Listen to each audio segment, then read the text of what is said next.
way you dress. You're super matchy, like, but it's not like over the top. Like, you got your nails complimenting your outfit, your eyeshadow, your boots. Like, I'm like, she's such a girly girl. How you more girly girl than me? That's what I'm saying. Like, how you more girly girl than me? And you and really not. So crazy. I'm not. And everybody says that. They were like, oh my God, you're just like you do the such shit a girly though. girl. And I was like, but I'm not. I'm really a tomboy at heart. That's beautiful. And I know at the end of the day, I know you're definitely tomboy at heart. That's what I'm like, how are you more prissier and girly girl and dressy than me? So crazy. And I'm super prissy, but I be like, y'all see me? No, it be This one have to be a two-parter. What are you gonna call this? Hanging with Mel, chilling with Mel, chilling with Mel, and then the celibacy part. Cause I'm interested. I want to do this part because I'm interested to hear your story. You know what I mean? Bella, you ain't got no other song we put this together. Some other songs that I like, but it's not. Are you gonna dance? You love to dance. That's why you're thinking about it. Okay, this sound like something you know this song? Nah. She ain't even give it a chance. Don't. This sound like something she would dance to. You don't know this song? No, This is Ariana Grande. Oh wait, no, this is Melody Mars. I know the song. I told you it sound like something she listens to. She like it. She listens to stuff like this. I just played. I'd be for it though. I Okay. just played the whole album. All right. Perfect. And I'm pretty sure she knows about her. Let's get into this. So, the reason why we're here, after all of that, this got to be part 2. Yeah. Because that was warranted. Like, this was uncalled for with your locks. Because if I knew he was gonna get in the conversation, I would have had a whole different line of your hair. You know what I mean? Like, one of the biggest black crushes right here in the flesh. Melanie. Mars. I know. Look, she got you. That's gonna be my new name. Yes. Okay. Okay, Miss Bella. There's nothing but locks out here, Right. in the streets. All right, school for medical, whatever. What is it? Alternative medicine. Alternative medicine. See, that's your field. How do you like it so far? I know we switching all over the place, but it's been so long since we caught up. You know what? I love it, and I really feel like I'm so happy. I really feel like it's something that God is really leading me towards, honestly, because I always like my youngest son is not vaccinated, so. How did you get away with that? No, tell me, any more kids? No, both of my kids, like Marquise, my oldest, his last vaccination, he was like in kindergarten. And he's 14. How did you do that?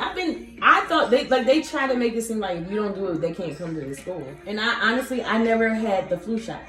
My kids have been in and out of school. My baby was in daycare when he was an infant and when he was like... So was you homeschooled them? No, they've been in school. And they let them in the school without being vaccinated? What did you do? There ain't no law to tell you that a kid's gotta be vaccinated. That's what they just tell you. They try to scare you. Ain't no law.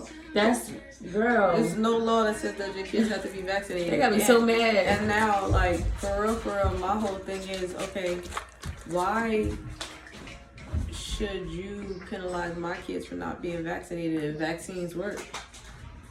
Period. Because if they work, it don't matter. You gotta worry about my if they kids do or being not. Exactly. So how do you feel about the vaccine that's out right now for COVID? I don't trust anything that'll take a year to make, and cancer and AIDS have been around for decades. And all of a sudden you came out with something just as detrimental. But guess what? My brother took it. I know a lot of people that took it, like, and that's cool. Like, I don't. But I feel like, you know, everybody had their reasons. So I had to come to the terms of I can't knock you for your decision. For whatever decisions that because it makes sense to me. Because at the end of the day, whatever you are doing right now could possibly protect me in the future.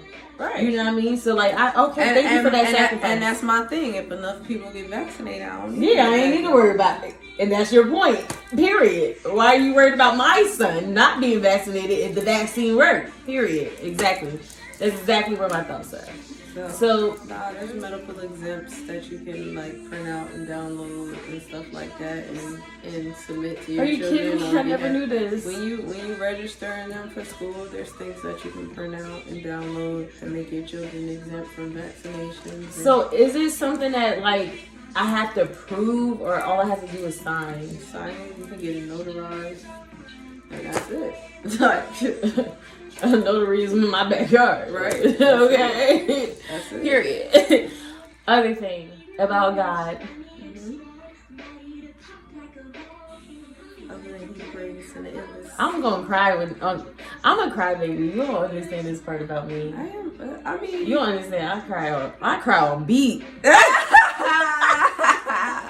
I cry all day. Yes, I don't even know why I was crying. So I was watching Love and Hip Hop Reunion Family, and I was like, they're a family. yeah. But it was really seeing you come back to your roots for me.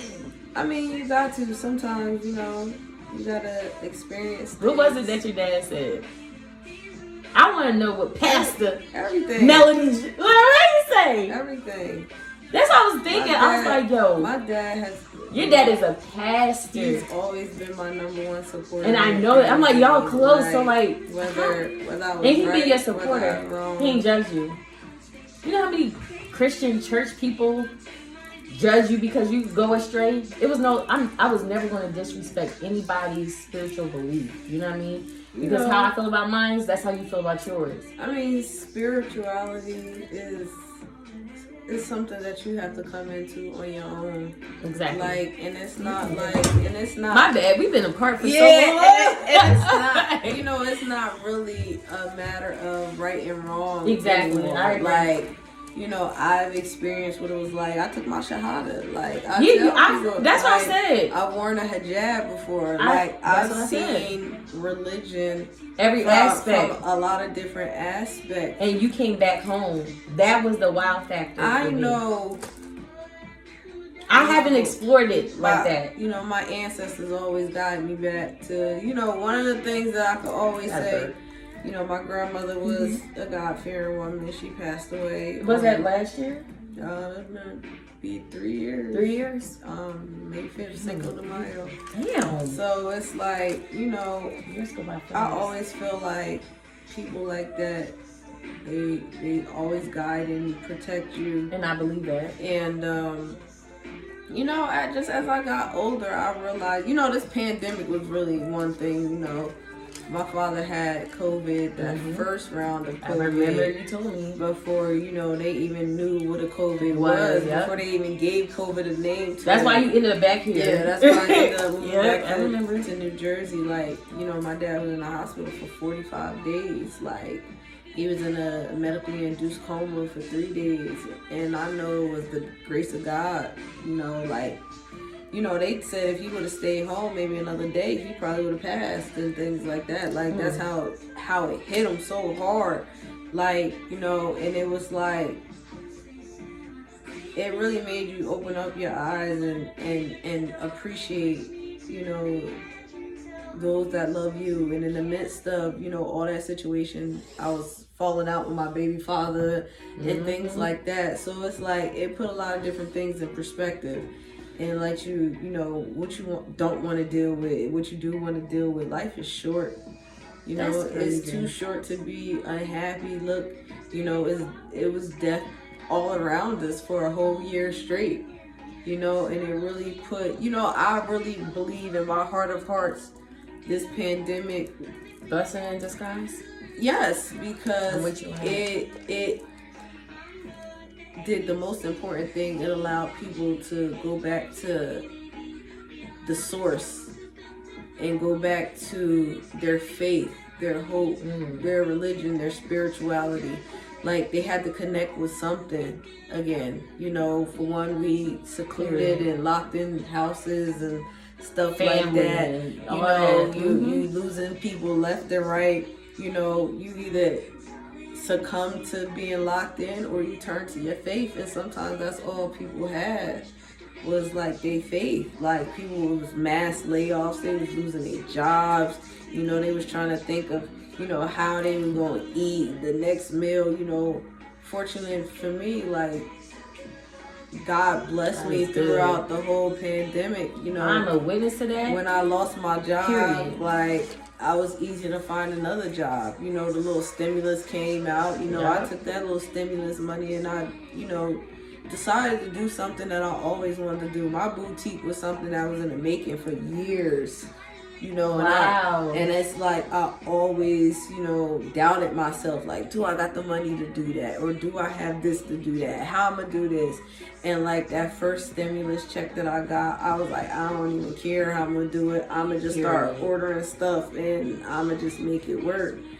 And, you know, I went from, you know, working at the hospital during the pandemic, you know, and housekeeping, like, closing down COVID floors and opening up COVID floors. And, you know, I went in there just to get hired to do simple, just wiping stuff down. Yeah. And I ended up having one of the most important jobs in the hospital. So you were an essential worker. I operated the sanitation robot called the Xenex machine.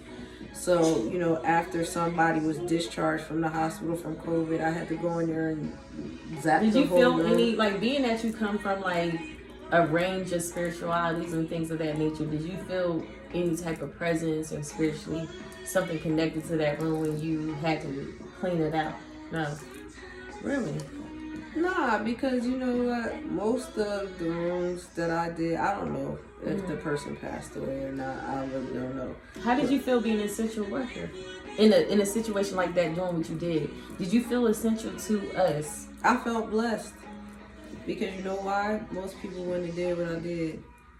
Like, I ain't even want to do what I did. Like, I ain't even want to hold you. I did not want to do that. Like, when I found out I was going to be doing what, like, I used to have a whole Moon Man suit on, like, and they was like, you don't need that. I was like, bullshit, because if I don't need this, why y'all got me in here zapping this room with this laser thing?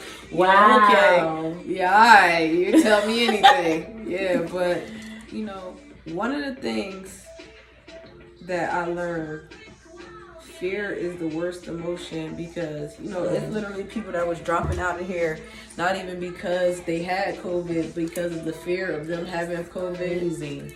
The fear of it. Whew. The fear of having COVID caused people to have heart attacks and heart failure and things like that. Just fear.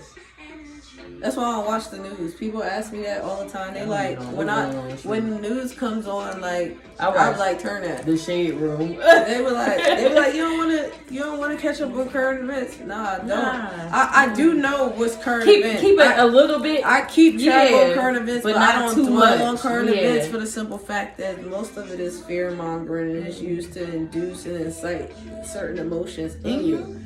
And it's like, that's why I stopped. That's why I wasn't on Facebook. That's why I deactivate my pages, because I begin to be, and it's not fear, but I don't like to be exposed to too much reality. Right. Sometimes ignorance is bliss for me. You know what I mean? I don't want to know all, tell all. I mean, I'll suffer from anxiety, so sometimes it can be like overwhelming. Exactly. To constantly see, and then I also consider myself empathic as well too. Exactly. So I absorb a lot of feelings and emotions and things like that. And so, you know, I could be chilling and laughing and happy, and I'm scrolling on Facebook and see a whole bunch of things, and I'm like, it's that part. I'm absorbing that energy, and then it becomes, is this my energy? Am I processing my energy, or is this somebody else's energy? So it's like, I just try to, like, my whole time there, the way I looked at it as, like, God is going to bless me for these deeds that I'm doing. Because, you know, I felt like that was my way of giving back and helping during a crisis. Girl, you are so essential. Like, for real. Like, you really are. Because on some real shit, how I look at somebody like you, somebody that's serving the army, you know what I mean? If I see somebody in the army suit or whatever, I got so much respect for them, because I'm not going to do it. And I consider myself pretty brave. Right. You know what I mean? But there's shit that I won't do because I'm not built for that. Right. God put you in that place because you are built for that. Even though you was like, let me put the wound suit on and everything. God knew who you were. You know what I mean? And that's where He brought you to. Whatever experience you got out of that, you were supposed to get out of that. Maybe it humbled you a little bit. Maybe it introduced you to a new reality that you didn't believe it exists. You know what I mean? It definitely made me appreciate the people in my life. The people that, went through something and, survived. Like, it made me look at my dad in a different light. It made me look at, just spirituality in a different light, and how my dad had COVID and, overcame that. I feel from like the beginning when it was bad. I feel like that we got sick, but I feel like everybody came in contact one way or another. Right, and that's what I mean. I feel like we all for was sure. sick, but the fact that God didn't allow us to succumb to our illnesses and things like that, it just made me think about things that's happened in my past and things like that. And I really sat back and was like, damn, how the hell did I manage to get myself out of that situation? Or how did I escape that? Like, yo, you used to do some wild stuff. Like, and still, every now and then I'll be like, damn, I still got an enemy. Right. You be like, oh my God. Like, don't get me wrong. It has not been an easy journey trying to face, especially when you dealt with trauma. Whether it be from a relationship, whether it be childhood. That's where my trauma come from, relationship. Yeah, I mean, my baby dad. Yeah, I mean, I've been there. I'm right there with you. But it's choosing not to stay there. Exactly. But I feel like for some women, you know what I mean, like, we different type of women. Right. You know what I mean? And I feel like, and this is from what I know, being exposed to different type of women. Sometimes it's not that easy. And I understand. Because it took me a long time to crawl my way up out of that. It's not. And you know what? And again, that's why I say I give God so much credit, because that could have been me. Yeah, and it could still be you. That's why God is so good. I was left while I was pregnant. I've been in abusive relationships. I've been the other woman. I've been cheated on. I've been lied to. I've been I've been there, and it's like. So what made you overcome that? What was the deciding factor that said, "Are you there?" First of all, are you sure you're there? Second of all. You know what? And that's crazy because that kind of leads up into the topic of why I'm celibate. All right, well, hold on. Let's go there. I'm about to say that definitely. Oh, look, and we only an hour. That means I can really break this shit down. This is beautiful. That really leads up into the topic. All right, so let's do the introduction. I had the introduction. Look, something right here. You had it. It's here. All right, let me see. Why are you celibate? It's two different questions I'm looking at. So I have, why are you celibate, right? And why are you willing to discuss your journey? This is specifically a question I asked you. Why am I willing to discuss my journey? Most people really have this impression of me that I'm very privileged. I can see that. They really do. Your background. I know where you come from. Yeah, exactly. A lot of people don't even come from that home. Right, you know what I mean? So I can understand I was raised in a 2-family household. My parents have been married for... How old am I? How old are you? I'm going to be 34, so they've been married... 33! They've been married for like 36 years. Oh, let's give it up for the pastor and the first lady. And it's like... Right. But 36 years they've been married. So, and then, as I got older, I've been in some business things, and which I was very successful in. So most people really don't think that they can relate to me in that sense. Because you come from a privileged background, a 2-family home. Right. A 2-parent home. Right. Siblings, all of that. So they feel like, oh, you don't know what it's like because you come from a full family. But I've had, like, even growing up, we've had our own full-fledged. Nice I'm sorry. We had our own, you know, struggles as kids and as families and things like that. But I had a pretty decent childhood. We went on vacations. We did stuff. But, you know, relationships, we watched my parents argue and fuss and fight. I was like, born and raised in an argumentative household. So okay? I mean, I've experienced. No, give me the wine. But also, sorry. All right, never mind. She got it. But it's all. She don't like me. She'll baby no mind. You said wine. But I'm a woman. I got a story. And I never. And you the okay. Let's talk about this. And I never. You the baby. I'm the baby of my family, and I was pastor's kid. Okay. So pre-K. I'm a PK.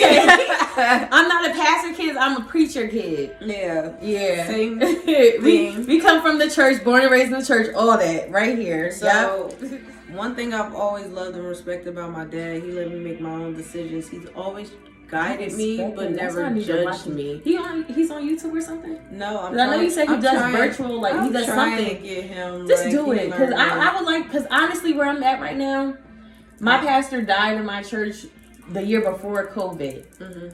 I never had a pastor like him ever. He taught me how to read the Bible, how to study the Bible. Ever since he died, there's the senior pastors and stuff took over. Mm-hmm. I went to church even during the pandemic, and I couldn't feel it. Like it's so cliche. Right. I don't want to cliche preaching and teaching. And that was I feel bad. And that was a lot of why I ran away from religion, because you know one of the things that was a big thing in my family. My dad was Pentecostal. Born and raised, and my mom was non-denominational. Yeah. Oh wow, so, they married each other. Yeah. So it was like that's religion. Religion has always been like that line for me that I used to be like, all right, we went to church with my mom. My dad went to church with my mom to, you know, appease her. Yeah. Appease her. That's a message right there. He will always leave and then go to his church afterwards, and it was like. Growing up, I always felt like I was wrong for wanting to go to my dad's church and things like that. You know, they played the instruments and they was shouting and they was dancing. And the non-denominational church is like, we want. Yeah. They singing out of the hymn books. And I want to turn up. You be there like I want to turn up. Yeah, I want to shout. Exactly. Like, you know, yeah. I feel you. So you come from an interesting background that relates to each other.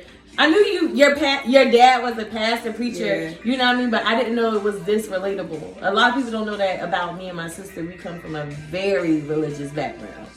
You know what I mean? But that's how most of us are. And it's I always wanted to run away from that stigma. Also, like. Because my dad is a pastor, because all my aunties and uncles. You was born and raised in the church. It's clergy, and that's so interesting. You would never think that. My dad has other kids from a previous marriage that are older than me, and they're all clergy. You're super the baby. Yeah, I'm super the baby. Out of like 6 siblings, I'm the baby. So like my dad's oldest kids is all like clergy and stuff like that. So it was like, Lord, I don't want to be a pastor. I don't want to be a preacher. And so it was just like nah, that ain't for me. Pressure on me. Yeah, like that ain't for me. That ain't for me. I'm in a different century. Yeah, like that ain't for me. But I get it. You know, I had to go through my own trials and tribulations. But I knew you would come back home. I never said anything on some real. You know, but when you made that post, I can't lie. I was over there like. You know what I mean? I may do what I do, but I will praise God in a heartbeat. Right. I praise God for you because I said, thank you for bringing her home. You know what I mean? Because the devil have a way of having you believe, you know what I mean, one way or the other. And because you see me, we can do gospel. We can do it, and when I do it very well. Right. I'm going to praise God. I don't care. Right. You know what I mean? I don't care. Nothing's going to stop me from praising God. Right. If I allow something because of how I am, because of how broken or whatever I am, to keep me from God, I will never know God. I will never find God. You know what I mean? So I have to go to God as I am. One thing that happened to me, I had to be broken in order to find God. That part. And, you know, and I'm so grateful. It's really the broken part. Yeah, and I'm so grateful. It's really the broken. So this is a message. It's really the broken part. This on Hulu, there's a kid movie. I don't know if you watched it because you got kids. I didn't watch it. I just hear the song at the end of the movie. It's by Ugly Dolls. That's the name of the movie. Mm-hmm. At the end of the movie, she said, "I'm broken and I'm beautiful," but it's a gospel song. Right. I didn't even know that. I started listening to it, and she started saying things like relating to Jesus Christ and stuff like that. And I've been hearing, I'm like, really, you broken and you beautiful? And I hear it all the time as I play it because it like goes into the next video. Right. So I'm like, she's like, I'm broken and I'm beautiful. Right. And you saying it's because I was broken, it's confirmation. Right. You know what I mean? I'm about to say, Bella, do you don't listen to this? I turned right to Bella. What's going on? We can do this, but not now. No, that was definitely my phone. Yo, that's crazy. I was like, oh, okay. No, it's all right. You know what I mean? Because like I said, how I am, I don't hide from God. God know me. Okay, I'm gonna be me to God and in front of everybody. You know what I mean? God gonna change me. He gonna use me the same way he used Saul, same way he used Peter, same way he used Moses, same way he used all of them. He gonna use me the same exact way. And I was crying in tears, girl, because of the celibacy video. God, ooh. I called my mom. I said, Mom, God is using me the same way he used Peter, Paul. She said, how so? I said, because he know I'm not perfect. I'll be out here. We got other women that go through our same journey. You know what I mean? So you broken and you're beautiful, and we want to hear your story. Yeah. You were made, like, I feel like if we were born into the church, we were made for something. Of course. We are made for this generation. I know that there is an anointing over my life. Period. What gave you confirmation there was an anointing? This thing could go on for days, honey. Like, I'm just because I always enjoy talking to you. Like, I really do. I really, really do. You have no idea. But what made you feel like there's anointing over your life? What was the confirmation? The things that I've been through in my life was sent to destroy me. And instead of it destroying me, it built me up to be better. I had to destroy, when I say broken, I had to be stripped of all the things, the ideas, the very building blocks of what I thought I wanted, what I thought love was, what I thought a relationship was, what I thought life was, what I thought, I had to be broken down that it ain't what I think about it. It's what God is saying it is.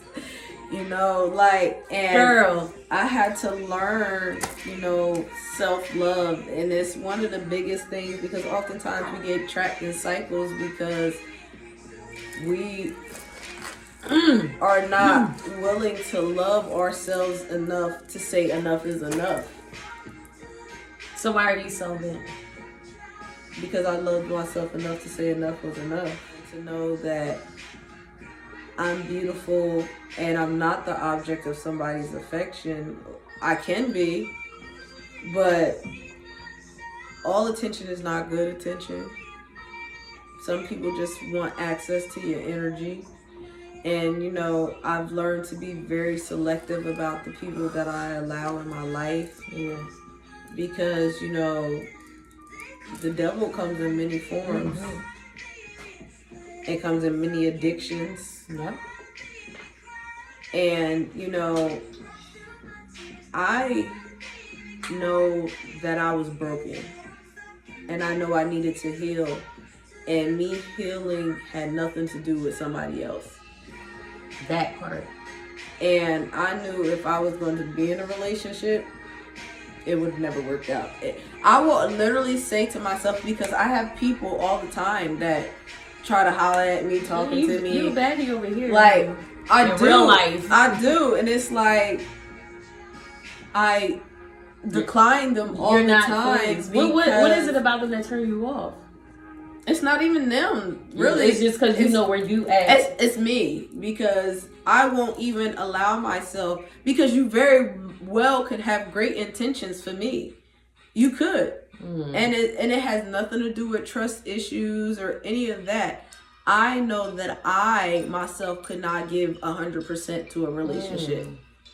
And that's what it is. That's really what it is. Instead of, I have to be the adult about the situation, instead of leading you on and doing all this stuff and potentially breaking your heart, because I'm dope. Like, you naturally you naturally going to like me. Yeah, like, I have I got a good energy. Yeah. I'm cute. I'm funny. Got good sense of humor. Right. Like, you're naturally going to be attracted to me. Like, I got my own money. Like, independent. Like, you're naturally going to be attracted to me.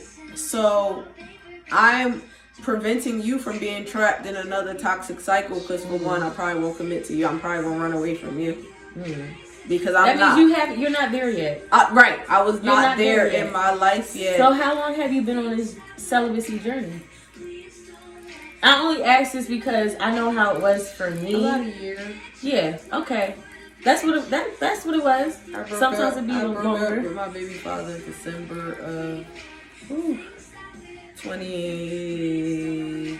2019, okay. Yeah, because it just turned 2021. So, yeah, December 2019. Yeah, okay. All right, so, relating back to that, I'm going to put a little bit of me and I'm going to grab at you. You want to stop walking in front of my camera now. You want to walk up, you better say, hey, this is Bella's all day. But relating back to, this is what I feel like, what I was hearing when you were speaking. You know what I mean? The reason why, like, she didn't even stop. She just said, I told you to, hey, this is Bella. You having a little day? Yeah, she's super. Hi, my name is Bella. That'd be so weird. I've been rude. I feel like, like what it was for me, like, I was disgusted by my baby dad. Yeah.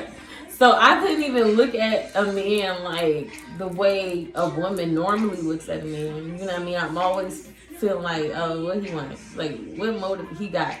You know what I mean? And once I got past the bitterness, you know what I mean? I just wasn't ready for it. Right. And how I knew I wasn't ready for it, because I knew if I was alone with this man, am I able to handle that pressure? No, I couldn't. I couldn't do it.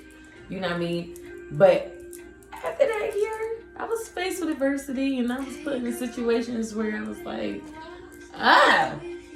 this thing get a little heat now. This one feel like once you've been celibate for over a year, you know what I mean? But at the end of the day, I was like, I'm proud of myself. So I don't really see that's the interesting thing. Longevity in it. You got a different reason for that. Yeah. I love that. I don't really see a longevity. It's like I'm just not willing to open up myself to a person for a one night stand. It's not worth it. It's not happening, period. I did all that in my 20s.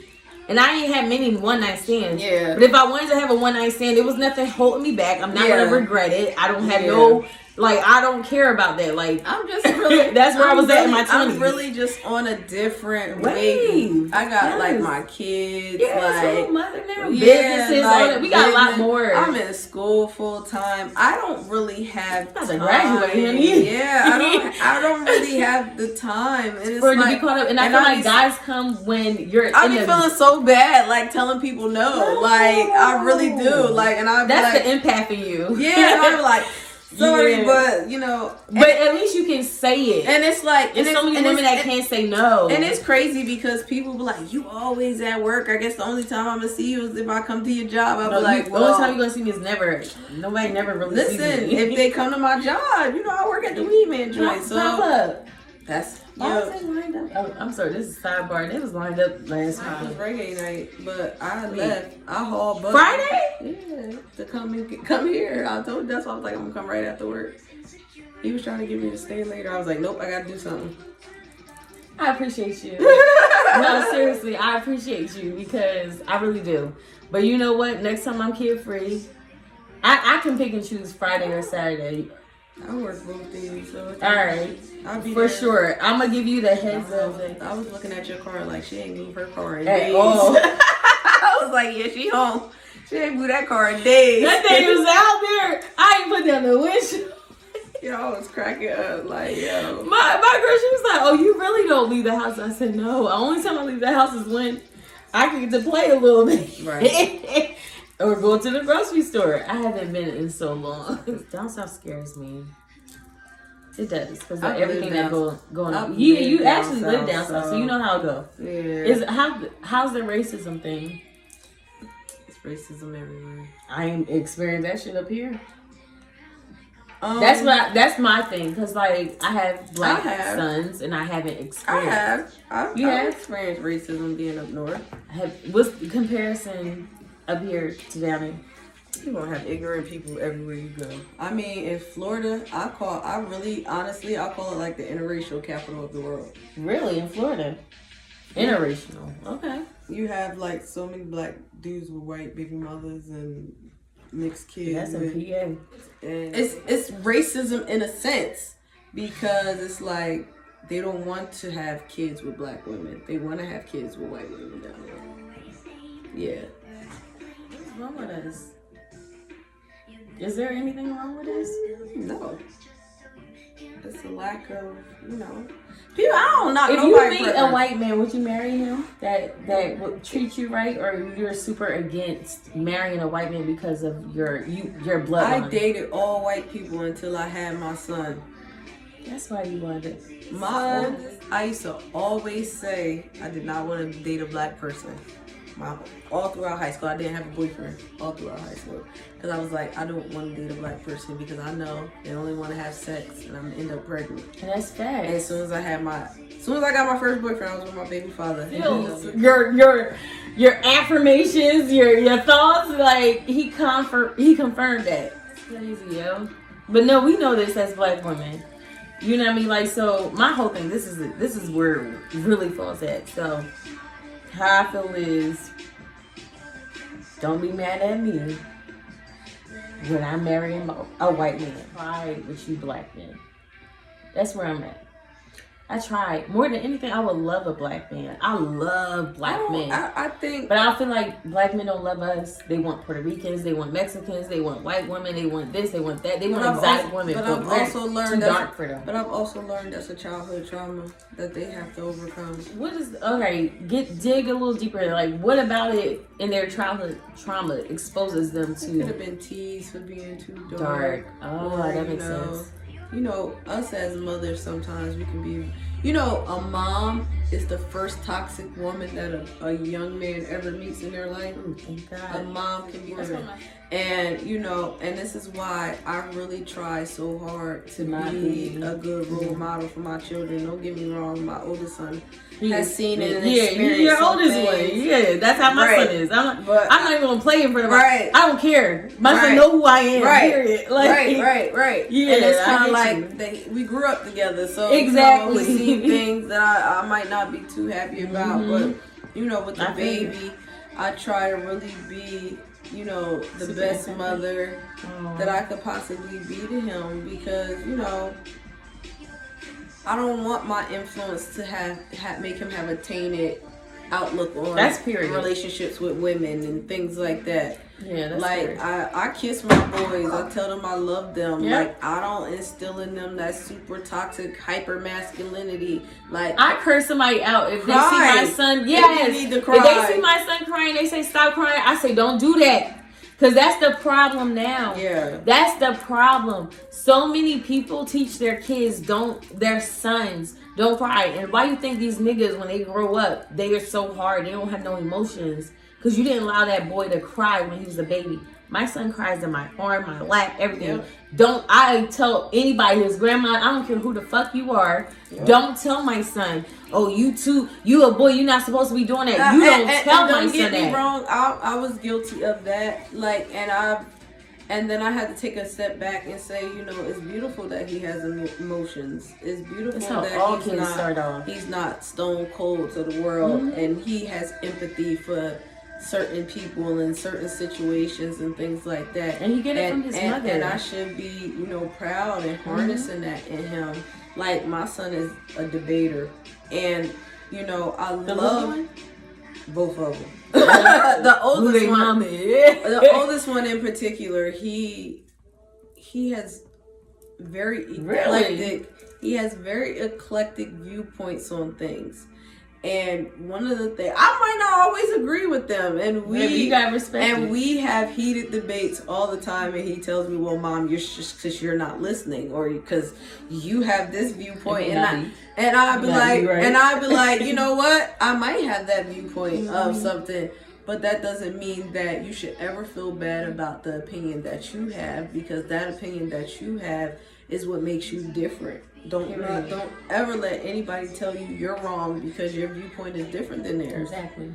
And I said, I love that about him. I love his drive. I love his tenacity. And I love his willingness to stand up about himself. Things that people ostracize our kids for and chastise them for are really talents that they're jealous of. The idea that my son can stand up for himself and speak up for himself, and he's very vocal, like, listen, if he don't like it, he don't care, like, he's gonna let you know, like, nah, he not the type of person. I love boys. He's not going to be a follower. You cannot convince my son to do something that he's not going to do. That's period. And it's like he might not, you know, always articulate his thoughts correctly. He's still a child. He's still learning, and that's one of our biggest things. I always tell him, it's not about what you say, it's how you say it. People will be a lot more receptive to things if you say it in a manner in which they can receive it, instead of in a manner of them having to be defensive. Right. So, you know, and that's something that we're working on. And, you know, my little one, he's just my little bundle of love. The little one is everything I needed in life. Yeah. Seriously. I didn't want him. When I was pregnant with him, I tried to get rid of him. And I'm just saying it all the time because people don't understand the depth of it. Like, I thank God every day for my little boy. Yep. My baby because saved God me from a lot of knew, situations. he knew what he was doing. And I didn't know. Me in my life, in the time, in my darkest of times when I was the most broken, because the love, that's the part I'm trying to expose. The love like that part. I wanted to feel from his father. Girl, stop! That's exactly what I mean. When I found out that I was pregnant, I was 6 weeks pregnant when his dad and I broke up the first time. Wow. And I ended up moving back to Jersey, and I didn't see my baby dad again until I was about 20 weeks. Wow. So that bonding time that I had just with my thoughts and my stomach and, you know, and all of that, and then you had bonding time. I didn't have. And then you know, we got back together, and then we broke up again when he was 3 months old. So it was like, again, when I'm like, dang, again, like we doing this back here. We doing this again, and it's like, I know. When I broke up with him this time, I didn't even move back to Jersey. I just went to Florida. I left because I didn't want to hear the noise. I needed to just reconnect with myself, reconnect with my thoughts. And my baby literally saved me. Like, I would take him to the beach and we would sit in the water and like we would take pictures together. Yeah, I seen those pictures. Like, I'm thinking about them right now. Like, I seen those pictures. And, you know, that was my happiness. He was my happiness in a time where I was just so lost and so confused. And, you know, I thank God, again, like, I can't thank him enough for, you know, putting the chess pieces where they needed to be at. Like, again, the journey wasn't easy, but I had help. You know, I had people. I had, you know, my family, you know, my mom, my dad. When I left, you know, I've been living with them for the past year. So, you know, I felt like not only was I needed them, they needed me. Both of my parents don't work. My dad hasn't been to work since the day he went to the hospital from the pandemic. On, food is in the, you know, in the refrigerator. You know, they got money. My dad, you know, I helped my dad finish paying off his car. He had, you know, a Jag that he wanted. Probably would have taken him, I seen that post too. You know, months to pay off. I was able to give him the money. Just here, go get your car. It's amazing. That's amazing.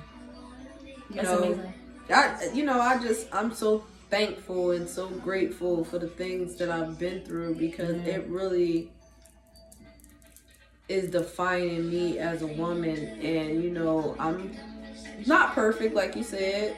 I still have. I don't even want to be perfect. Yeah, I don't want to be perfect because I'm not God. Be true. You know what I mean? I wanna, connect with the people I need to connect with. Help the people that I can help. Talk to the people that I can talk to. You know, and I don't know. Like, I'm still trying to find out what my soul's mission is on this, because I do believe that, you know, I was put here for a reason. For sure. You know, and I feel like I got some dope ass ancestors and spirit guides up there that's, you know, guiding me along my path and along my journey. So I know I'm not alone. So when I feel like, you know, I'm down, I might get a little encouraging word in my ear to lift my spirits and things like that. Or my dad might send me a message or something like that. I feel like my dad. It's like, so it's like, I know that I'm gonna be good. I know that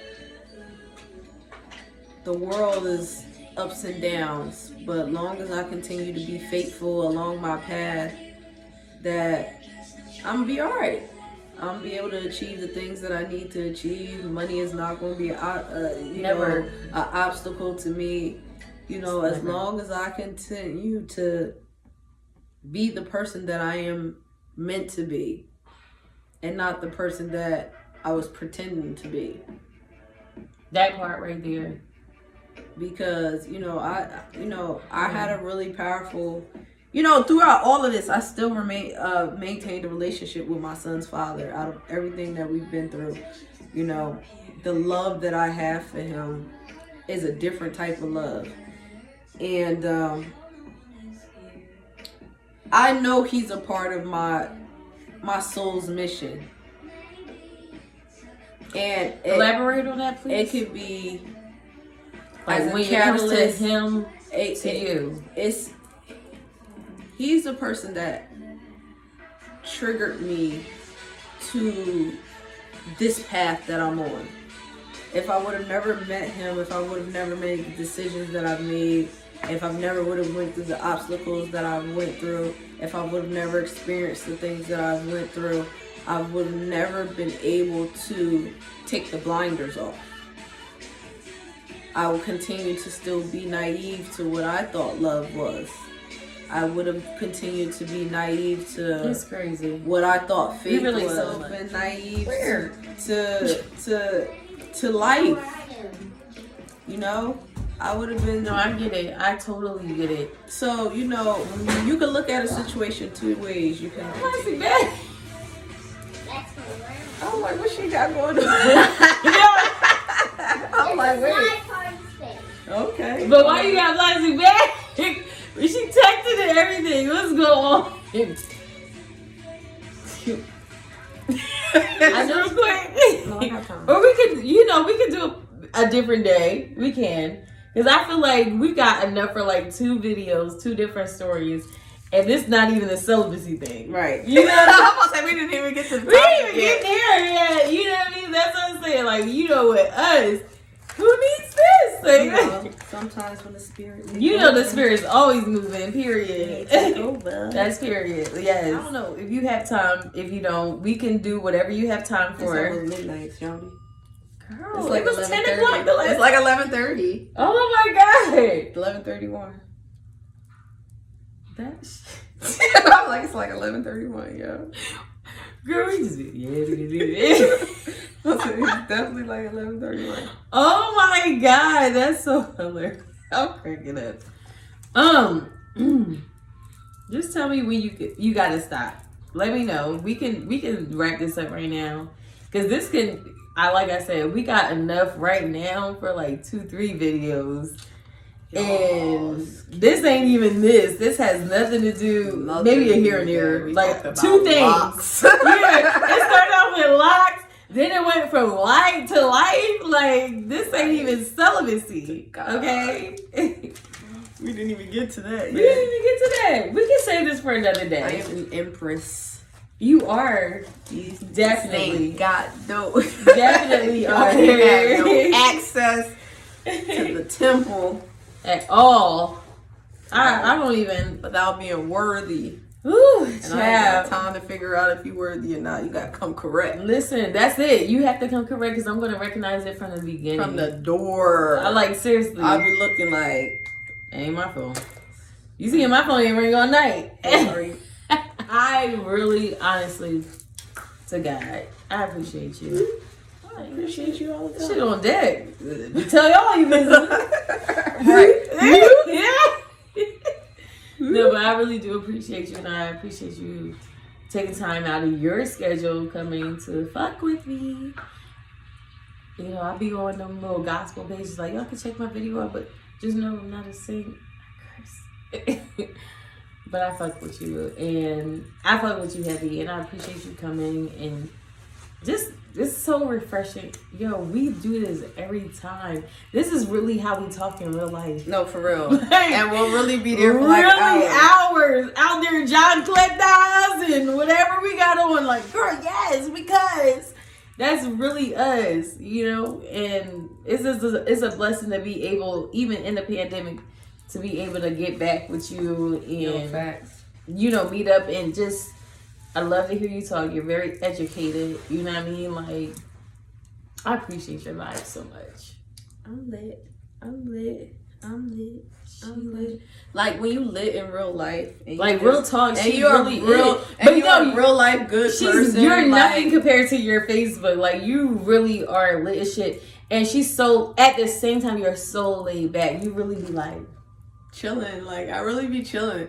You know why? Because I've You be learned that chilling. less is more sometimes. less is Like, more. That's your whole demeanor. It really You just is. really I feel are, like, like- you know what? I feel like I've been turned up like all my life. You know what I'm saying? Like I really We in feel our like 30s. I'm going to be 33. She's going on I'm 34. like, yo, I really be This feeling is like really how we are. I really feel like I'm like the old head now. And you know, I'm just so crazy. I don't get out much, so you know, when I ain't got no kids, I be the young girl. Oh, right, and it's like, oh, Billy, you better the fuck not.